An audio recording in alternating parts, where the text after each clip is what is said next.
My name is Jason Lewis. I'm with Be Pro, Be Proud of Tennessee. And what we are is a mobile workshop, and we travel the state of Tennessee and we go around to middle schools and high schools across the state. We show students many opportunities that they have to be successful right out of high school. So we bring them on the truck here and we give them an idea of all the different high demand professions that are available in the state of Tennessee right now. So we give the students an idea of what the requirements are for that profession and the money that's available to be made in that profession. So we have about 12 different simulators on the truck. We have a truck driving simulator up front where you'll sit in this truck seat. It's a very realistic feel what it's like to drive an 18-wheeler truck.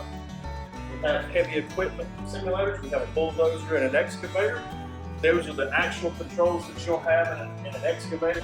Welding simulators, we have 2 Miller welding simulators over here.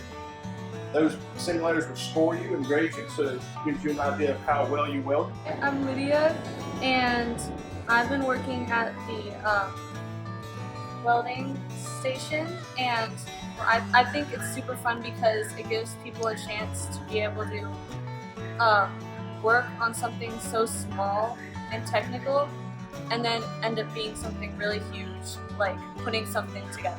We're just trying to spark some interest in some of the students across the state of Tennessee and maybe get them interested in some of these careers.